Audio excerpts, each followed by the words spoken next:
Սիրելի եկեղեցի, շարունակում ենք մեր քարոզաշարքը առակների մասին եւ այսօրվա պատգամի վերնագիրն է վերջին փոթորկին ընթരാճ։ Պիտի այսօրվա պատգամը սկսենք մի պատմությունով, որը մեզ ստիպում է ժպտալ, բայց միևնույն ժամանակ ստիպում է լրջորեն խորհել, մտածել մեր կյանքի որակի մասին։ Ասում են, որ միտեղ երկրաշարժ է լինում եւ բազմաթիվ շենքեր են փլվում եւ հանձնաժողով է կազմվում, որպեսզի քննեն, տեսնեն, թե ինչու շենքերը փլվեցին։ Եվ հանձնաժողովը կանչում է հերթով բոլոր մատերիալներին, այսպես ասած, եւ ասում է, պիտի քննենք, տեսնենք ինչ տեղի ունեցավ։ Կանչում են ավազին։ Ասում են, ինչ տեղի ունեցավ, եւ ավազն ասում է, չգիտեմ, ես կարծում էի պինդ եմ, բայց ցնցում եղավ մեծ եւ ամենը վախեցան եւ փլվեցին։ Հետո կանչում են ցեմենտին։ Ցեմենտին ասում են, ինչ տեղի ունեցավ։ Ցեմենտը պատասխանում է, ասում է, քնած էի, մեկ էլ մեծ աղմուկ եղավ եւ բոլորը տեսա, որ փախնում են, բոլորը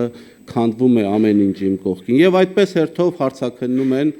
եւ հերթը հասնում է երկաթին են կանչում, ասում են, մենք այդպես էլ չհասկացանք, թե ինչ տեղի ունեցավ։ Դու գոնե կարող ես ասել, ինչ տեղի ունեցավ, եւ երկաթը պատասխանում է, ասում է, չգիտեմ, ես այնտեղ չեմ եղել։ Երեք այս հումորային պատմությունը շատ խորը իմաստ ունի։ Հաճախ մեր հոգևոր տան կառույցի մեջ ամենակարևոր եւ ամենահաստատուն հիմքը պարզապես բացակայում է։ Մենք կարող ենք ունենալ գեղեցիկ պատեր, բայց երբ փորձությունը ցնցումը գալիս է, պարզվում է, որ ամենակարևորը եւ ամենաէականը մեր կյանքում բացակայում է։ Այսօրվա առակը, սիրելիներ, երկու տուն շինողների առակն է, որը մեզ պատմեց մեր Տեր ու Փրկիչ Հիսուս Քրիստոսը։ Մատթեոս ավետարան 7-րդ գլուխ 24-ից 27 համարների մեջ է գրված նաև այս առակը, նաև Ղուկասի ավետարանի մեջ կա, բայց այսօր պիտի ընթերցենք Մատթեոսի ավետարանից, պիտի խնդրեմ, որ ոտքի կանգնենք Աստծո խոսքի առջև եւ կարդանք Աստծո սուրբ, պատվական ու անսխալական խոսքը։ Մատթեոս 7-րդ գլուխ 24-ից 27 համարները։ Արդ ամեն ոք, ով լսում է իմ այս խոսքերը ու դրանք կատարում, կնմանեցնեմ մի իմաստուն մարդու, որ իր տունը կառուցեց ժայռի վրա։ Անձրևը եկավ, գետերը հորդեցին, քամիները փչեցին եւ զարկեցին տանը, բայց այն չկործանվեց, որովհետև ժայռի վրա էր հաստատված։ Իսկ ամեն ոք, ով լսում է իմ այս խոսքերն ու դրանք չի կատարում, կնմանվի մի անխելք մարդու, որ իր տունը կառուցեց ավազի վրա։ Անձրևը եկավ, գետերը հորդեցին, քամիները փչեցին, զարկեցին տանը, ու այն կործանվեց, եւ նրա կործանումը մեծ եղավ։ Եկեք աղոթենք։ Սիրելի Հայր, խոնարհվում ենք քո մեծությանը առջև, Տեր, եւ քեզ փառք ենք տալիս քո խոսքի համար, Տեր։ Փառք ենք տալիս քեզ, Տեր, որ քո խոսքը դարեր շարունակ առաջնորդել է քո եկեղեցին, սնուցել է եւ օգնել է, որպեսզի ճիշտ որոշումներ կայացնի։ Մեզ էլ այսօր օգնիր, որպեսզի քո խոսքի մեջ խորանանք եւ կարողանանք քո խոսքից ճշմարտությունը սովորել եւ մեզ ուշ տուր, որպեսզի մեր կյանքում կարողանանք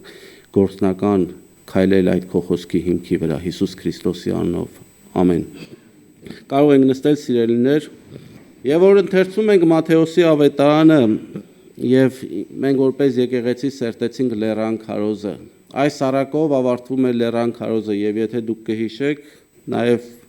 մի քանի 2-3 ամիս առաջ խոսեցինք այս առակի մասին, բայց վստահ ենք, որ Տերը պիտի մեզ վերհիշեցնի այն ճշմարտությունները հաստատում, որ գրված է իր խոսքի մեջ։ Եվ սա Մատթեոս ավետարանի մեջ առաջին առակն է։ Եվ ինչպես գիտենք, առակները պարզապես հետաքրքիր պատմություններ չեն։ Դրանք ունեն գործնական մարտահրավերներ եւ մեզանից ակնկալում են մտածել եւ պատասխանել որոշ հարցերի։ Եվ օգտագործելով առօրյա պատկերները Արակները բացահայտում են Աստծո բնավորությունը,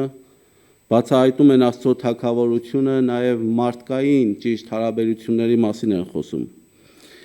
Այս արակը երկու տուն շինողների արակը կոչվում է հակադրական կրկնակի նմանության արակ։ Ինչու, որովհետև երկու հակադիր կերպարներ են դրվում կողք կողքի, որպեսզի ճշմարտությունը ավելի ցայտուն, ավելի բացահայտ լինի։ Այք Հիսուսն ասում է. ամեն ոք, որ լսում է իմ խոսքերը եւ կատարում է, դրանք նման են իմաստուն մարդու։ Եվ նրանք, ովքեր լսում են եւ չեն կատարում, նման են հիմար մարդու։ Մեկը ով ունի հեռատեսություն, ով պատրաստվում է ապագա վտանգներին, եւ մյուսը ով գործում է ամփույթ կամ շտապ ձևով է գործում, մեկը կառուցում է տունը ժայռի վրա, մյուսը իր տունը կառուցում է ավազի վրա։ Եթե կարդանք Ղուկաս ավետարանը, պիտի գանք դրան, կտեսնենք, որ մեկը փորում է, խորանում է, հասնում է մինչև ժայռին, մյուսը մակերեսային ձևով է պատրաստում։ Եվ այս արակում հիմարի կերպարը նույնպես կարևոր է։ Առանց հիմարի իմաստունի կերպարը այդքան ազդեցիկ չի լինի։ Եվ շատ հզոր արակ է այս արակը։ Պատկերացրեք, եւ հենց այս ֆոնին Հիսուս Քրիստոսի խոսքերը, որ հնչում են իշխանությամբ, եւ ասում է. ով իմ խոսքը լսում է, ամեն ոք, որ լսում է իմ խոսքերը եւ կատարում է դրանք։ Հրեական միջավայրը պատկերացրեք, եւ հրեաների համար կարևորը Աստծո օրենքն էր, հնգամատյանն էր, եւ դատաստանի չափանիշը հնգամատյանն էր, Աստծո օրենքն էր։ Եվ այստեղ Հիսուսն ասում է, ով իմ խոսքերը լսում է, իր խոսքերը դնում է նույն հարթության վրա։ Եվ հրեական միջավայրում այն ժամանակ ապրող մարդկանց համար սա կարող էր հերետեկուսություն թվալ եւ ասեին ինչպես քո խոսքերը։ Եվ Հիսուս այս ասելով ցույց է տալիս, որ ինքը նույն Տերն է եւ ինքն է Թագավորը, ինքն է օրենքի Տերը։ Ինչպես լեռան քարոզում մենք լսեցինք, սերտեցինք, որ Քրիստոսի մեջ է ամփոփվում ամբողջ օրենքը, ինքն է օրենքի լրումը։ Ամեն ոք, որ լսում է իմ այս խոսքերը եւ դրանք կատարում։ Սիրելիներ, մի բան է խոսքը լսելը, նույնիսկ հավանություն տալը դրան։ Մեկ այլ բան է խոսքը լսել եւ կատարել, խոսքը լսել եւ հնազանդվել։ Շատ բաներ կա, որ մենք լսում ենք, հավանություն ենք տալիս, բայց դժվարանում ենք հնազանդվել։ Կատարելը նշանակում է, որ մարդը չի բավարարվում մի ուսմունքով հիանալ, միայն չի հիանում ուսմունքով, այլ դարձնում է իր կյանքի ուղեցույցը եւ իր լսածը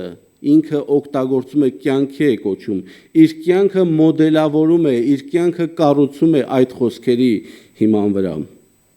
Իրական լսելը այն ժամանակ է լինում, երբ այն վեր է ածվում գործողության։ Ինչպես Հակոբոս առաքյալն է ասում. խոսքը կատարողներ եղեք եւ ոչ թե միայն լսողներ, ինքներդ ձեզ խաբելով։ Եթե խոսքը լսում ենք եւ չենք կատարում, մենք մեր անձերին ենք խաբում։ Եվ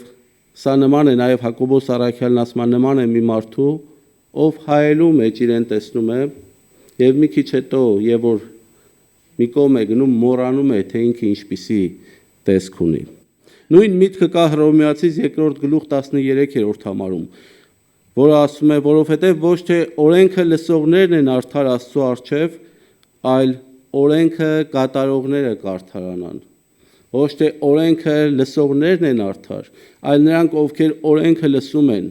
եւ հնազանդվում են, կատարում են այդ օրենքը։ Եվ այս աստվածաշնչյան համարները հստակեցնում են, որ Աստծո խոսքի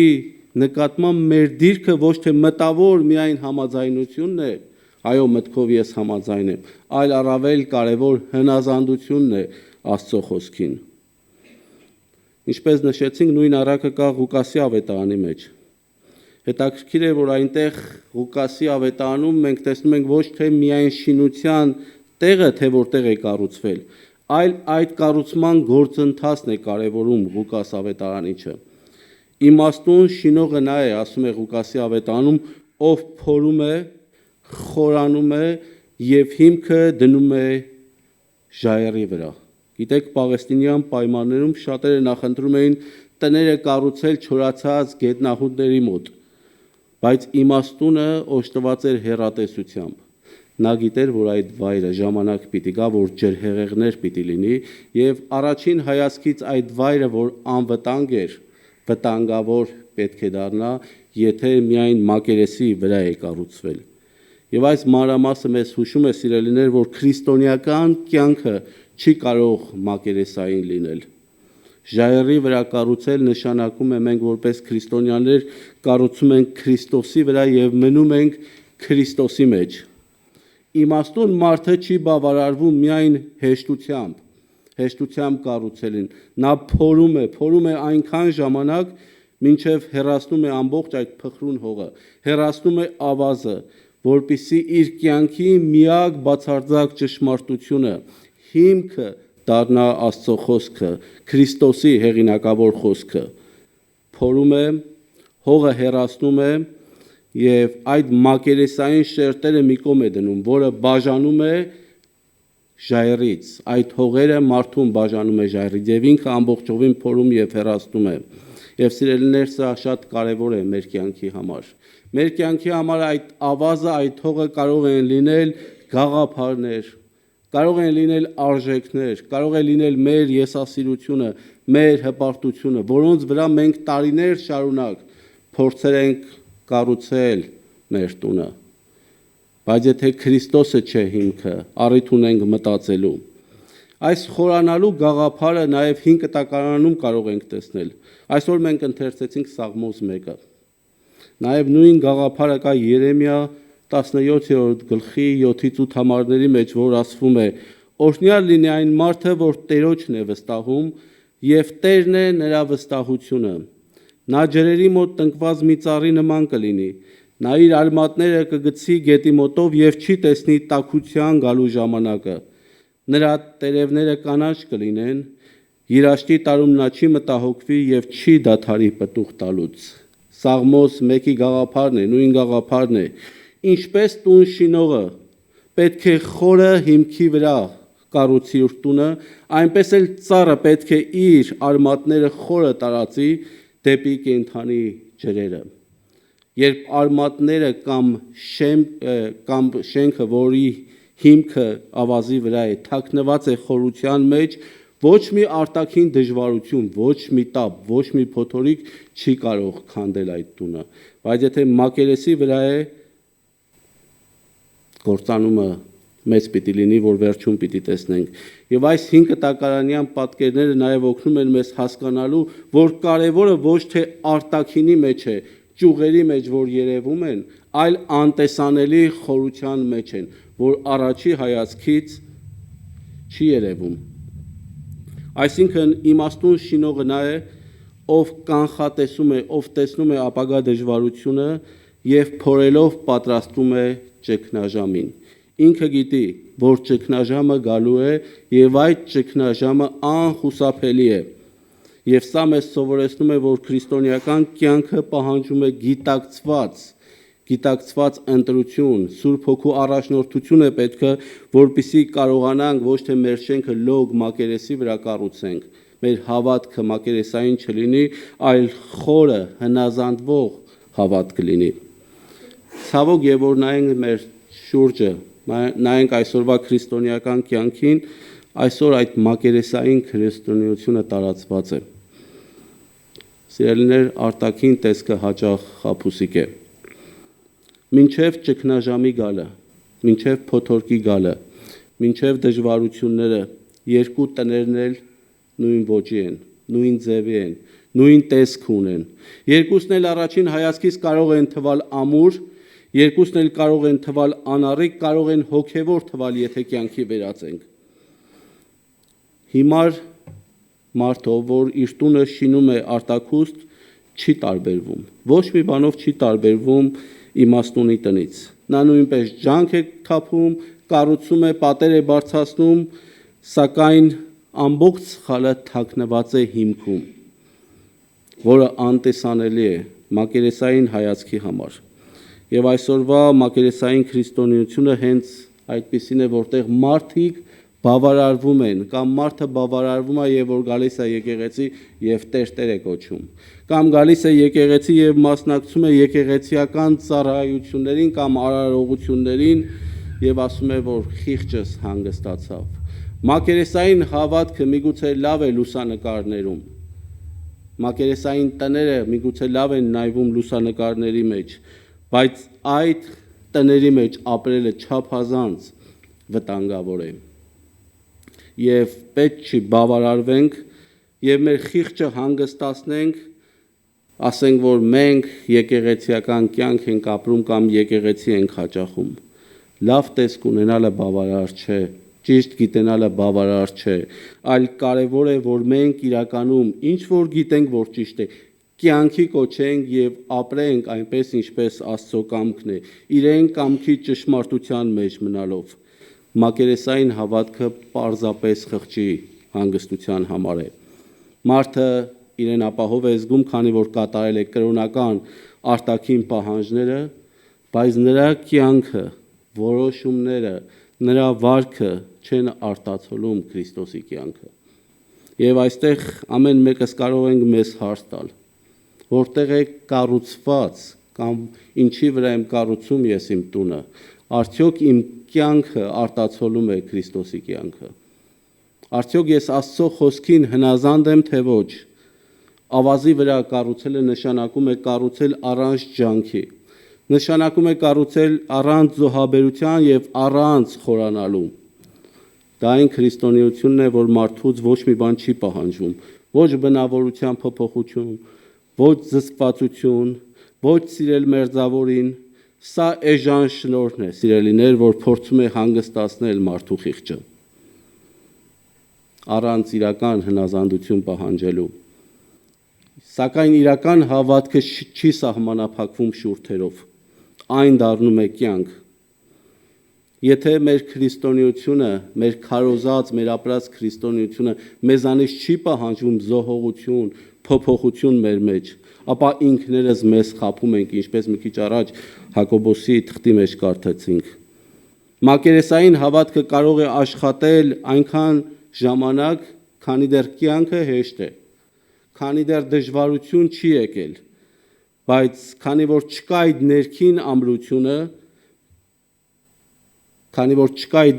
ամրությունը, մենք կարող ենք ընկնել եւ կարող ենք կործանվել։ Հիսուսը այս առակում նկարագրում է մի իրավիճակ, եւ որ գնանք Մատթեոսի ավետարանին, որտեղից ոչ մեկը չի կարող խուսափել։ Նայեք, նա պատկերում է եռակի սպառնալիք։ Ինչ է ասում։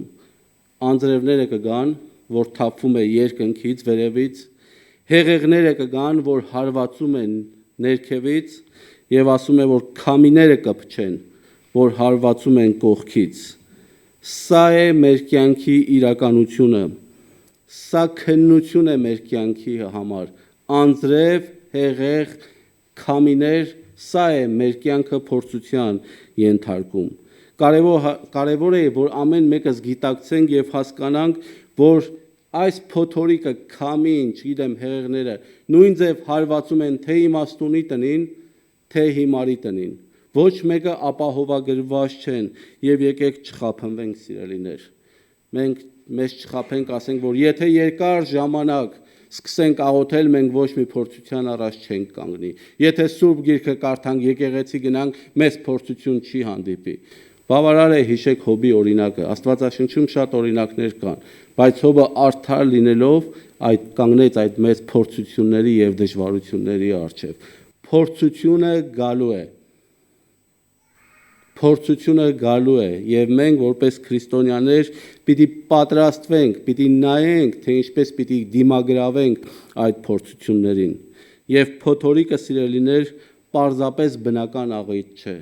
Փոթորիկը գալիս է, որպեսզի բացահայտի մեր իրական պատկերը, իրական մեր կերպարը բացահայտի։ Ինչպես նշեցինք, երկու տներն էլ նույնն են։ Առաջին հայացքից թվում են ամուր, թվում են անսասան եւ միայն փոթորիկն է ցույց տալի։ Միայն ճգնաժամը կարող ենք ասել, որ հոգևոր աուդիտն է, որ բացահայտում է, թե իրականում մեր տունը ինչի վրա է կառուցված։ Եվ ճգնաժամը, սիրելիներ, եթե պիտի հիշեք, սա հիշեք։ Ճգնաժամը ցույց է տալիս մեր իրական պատկերը։ Մինչև ճգնաժամը ամեն բան նորմալ է, ամեն բան լավ է, բոլորս էլ իդեալական ենք, բայց ճգնաժամը ցույց է տալիս, թե ով ենք մենք իրականում։ Եվ այս սարակը, եթե նայենք, նաև ունի վախճանաբանական իմաստ։ Եվ Մատթեոսը օգտագործում է ապառնի ժամանակ, ասում է նման կլինի, ինչը մատնանշում է Աստծո վերջնական դատաստանին, սիրելիներ։ Փոթորիկն ու հեղեղը Աստվածաշնչում հաճախ խորհրդանշում են Աստծո վերջնական դատաստանը, որը սրբելու է, որը տանելու է այն ամենը, ինչ հաստատված չէ իր կամքի մեջ, ինչը հաստատված չէ Քրիստոսի հիմքի վրա։ Եվ ժամանակները, եւ որ գան, եւ այդ հեղեղները, եւ որ գալիս են, հնարավոր է գան հանկարծակի, որ մենք չգիտենք թե երբ են գալու։ Դրա համար շատ կարևոր է, որ մենք այսօր պատրաստվենք։ Հիշեք Նոյի օրինակը։ Նոյը զգուշացնում էր, որ գալու է, ժամանակը գալու է, բայց մարդիկ չէին լսում, տարված էին ուրախությամբ, զվարճությամբ, մեղքի մեջ, բայց Նոյը զգուշացնում էր եւ հանկարծակի եկավ դժվարությունը, հանկարծակի եկավ փորձությունը եւ մարդիկ պատրաստ չէին դրան։ Եթե մենք, սիրելիներ, լուրջ չընդունենք Աստծո դատաստանը, ապա մեր հավատքը կկորցնի իր իմաստը։ Քանի որ հենց դատաստանն է, որ ցույց է տալու մեր իրական հավատքը։ Գիտեք, ժայռի վրա կառուցելը դժվար է, հոգնեցուցիչ է, ջանք է պահանջում, քո սեփական հարմարավետությունից պիտի դուրս գաս, միգուցե պիտի զսպես քո լեզուն, սիրես նույնիսկ քո թշնամուն։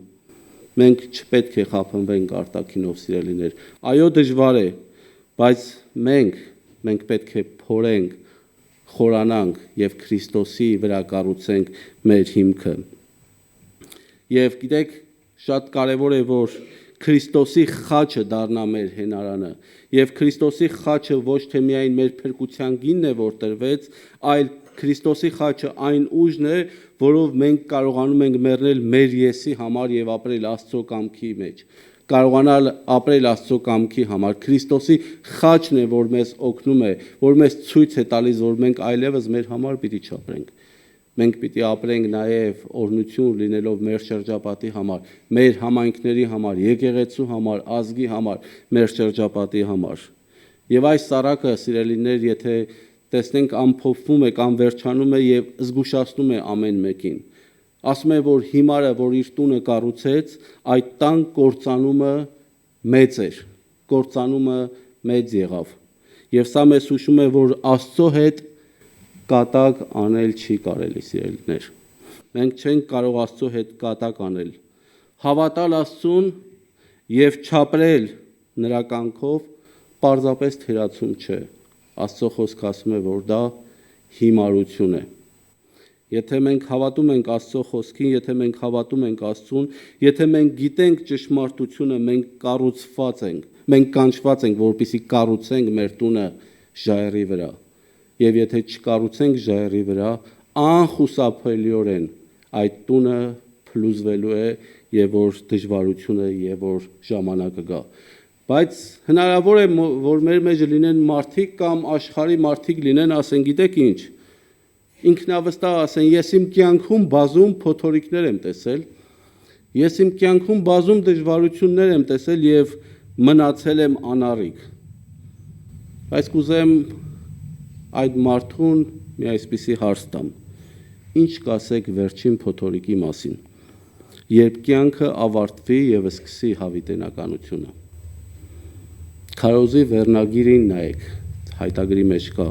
վերջին փոթորկին ընթառաջ։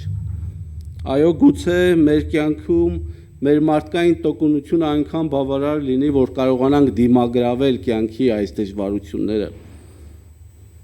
Բայց դատաստանի առջև ինչ պիտի անենք, եթե մեր տունը, մեր տան հիմքը Քրիստոսի վրա չէ։ Առանց Քրիստոսի խաչի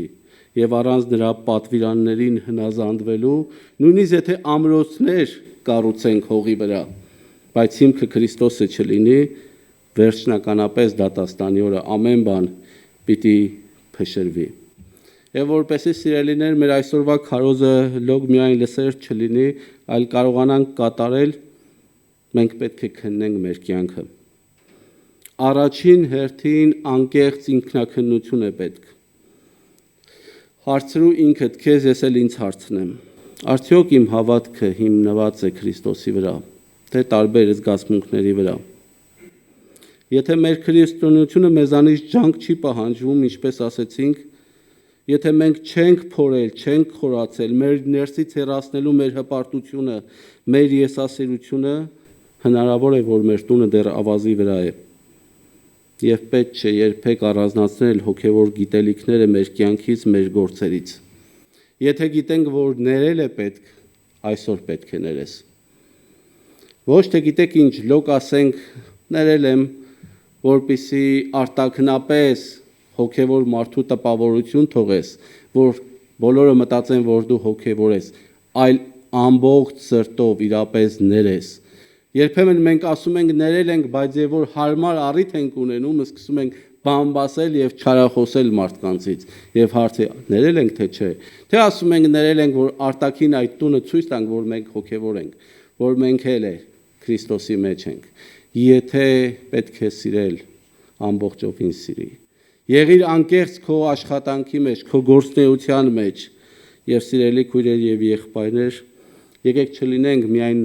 այն մարդիկ, ովքեր լսում են եւ մոռանում գնում են, այլ մեր հավատքի կյանքը երևա մեր ամենօրյա կյանքի փոքր ու մեծ գործերի մեջ։ Միայն այդ դեպքում է եւ վերջնական այդ վերջին փոթորիկները եւ որ գան, մենք կկանգնենք անսասան, ոչ թե նրա համար սիրելիներ, որ մենք ուժեղ ենք, այլ որովհետև մեր հիմքը հավիտենական ժայռն է, որ է Հիսուս Քրիստոս։ Ամեն, սիրելիներ։